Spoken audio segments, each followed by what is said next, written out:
Hey everyone, welcome to another edition of Boxing for Real. I'm your host, Don Omega. Iron Truth with me. We're doing a mailbag, trying to beat the tape. Let's go. Alright, first question is from Checo1.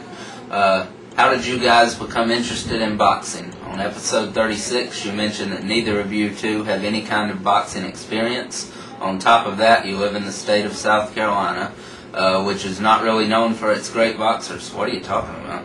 Amateur or professional? Anyway, what fighters did Don Omega and Iron Truth root for when they first started watching boxing? Keep up the good work, guys. Okay. Mike Tyson. Yeah. Mike Tyson was the one that got me into boxing. There's a lot of people. I've always just off and on through the years somehow been drawn to boxing. I don't know how exactly, but as a kid, like when I owned Mike Tyson's Punch-Out, whenever Tyson was fighting, when Tyson fought McNeely, I was really excited that I got to see the whole fight on the news.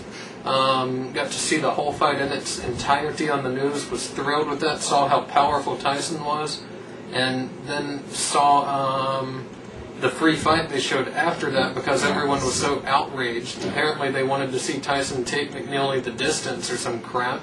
But anyhow, they showed Buster Mathis Jr. First it was canceled, I remember. And I was pissed as hell. I was saying Don King is evil. He canceled this fight to screw everyone out of a free fight. I thought it was fully King. I didn't know anything about boxing at all at this point. But I was so excited to see this fight. And I saw it, and Tyson blew Mathis out of there. So I was happy as hell. And back I owned the the Sega Genesis and stuff. I played like the Real Deal boxing, all the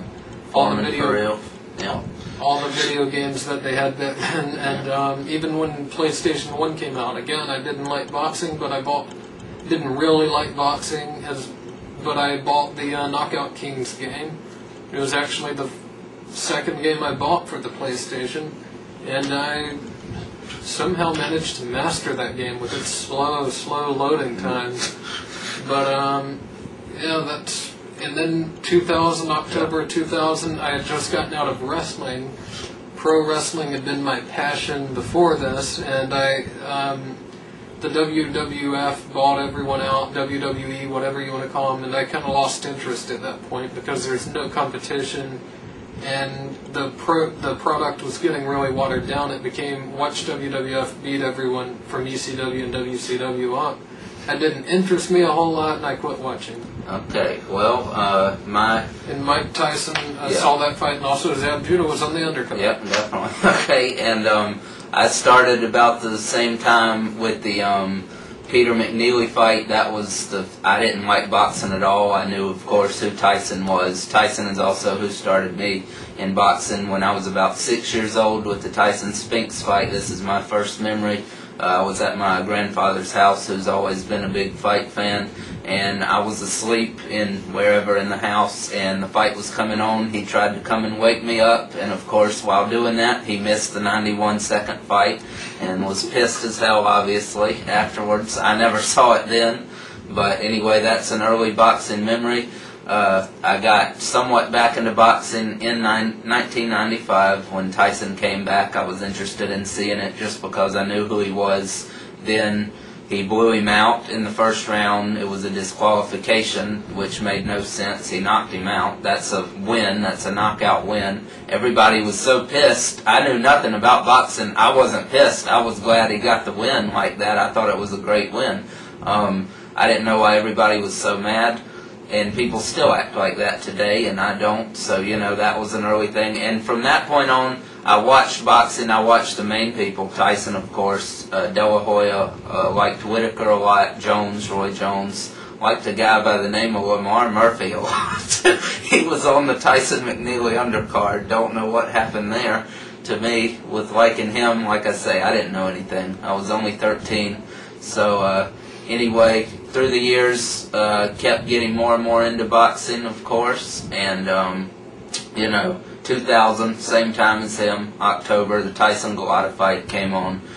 We saw that, of course, and ever since then, been diehard boxing fans, more and more growing each year, and that's what started it all. So yeah, back then we never missed Friday night fights or anything. It was like, even we would sit there and watch these horrible guys fight each other. And say they were good also the somehow. Rocky movies had some influence on me, I have to admit. Yeah. That's actually probably what got me buying the video games, quite frankly. That didn't really have an effect on me liking boxing, real boxing, but yeah, I like the movies too, of course, and you know, they were good movies. And look for a show on I'm not Rocky in it, movies. so. Yeah. But look for it anyhow, because our Rocky list is basically identical. I think it is identical, Yeah. actually. Yeah. Anyhow, check that out. Thank you. Next question, Checo1. Checo1. Okay. Next question comes from DJ Dave. Okay, and he writes, "Hi guys, love the show. Keep the good work up. Great to see some people with some passion for the great sport of boxing. My questions for you are: what are your thoughts on the great Kostya Tszyu? As I'm an Aussie, and I do think he is one of our greatest Australian fighters of all time. Also, what are your thoughts on another Australian, Anthony Mundine?" Okay, I think Kostya Tszyu is a really good fighter. He's a really decorated amateur, was a great amateur fighter, and he's had a successful professional career, but I don't like him very much, and I'll tell you why. Zab Judah, that's pretty much why I don't like Kostya Tszyu. I don't think a lot of him. Zab Judah, and also just basically he didn't want to fight Judah to begin with. Mm-hmm. He didn't want to fight Shambri Mitchell. Yeah. He did end up fighting Mitchell twice, Yeah. and Finally. the Did beat him. first time I still don't really consider the first Mitchell fight much of a win. It was a win for Tszyu, but it wasn't much of one. He cheated the whole way, threw him down over and over Threw again. down a man that he knew Yeah, could only hurt use knee. one leg Yeah. and could have easily pulled out of the fight, Yeah. and no one Yeah. could have said anything against him. Yeah. But anyhow, Tszyu has acted in a way that I don't really consider someone that I would like. He hasn't fought like a true warrior in the ring. Yeah, he fights fine in the ring. Although not against Hatton, he quit against him on his stool. That's so, right. He did quit against Ricky Hatton, Yeah. and that's just, you don't do that. That's unacceptable.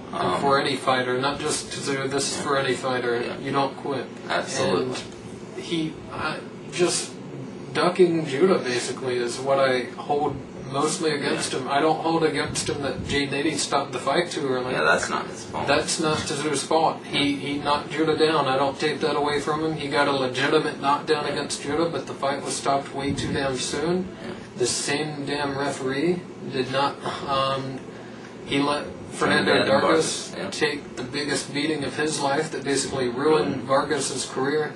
And you can't say that he was just trying to prevent that. That's fucking bullshit. Yeah. Because Judah was up and fully ready to go. By the count of what would have been 8 or 9, we never saw a count to 8 or 9 because Nady apparently forgot how to count to 10. He remembered how to count to about 5. And that was it. That's when he waved off the fight. But yeah, not a big fan of Tszyu, but I do want him to come back. I want him to come back. Definitely. Definitely need him to come back and get his ass kicked by Zab Judah. And some other people. Anthony Mundine.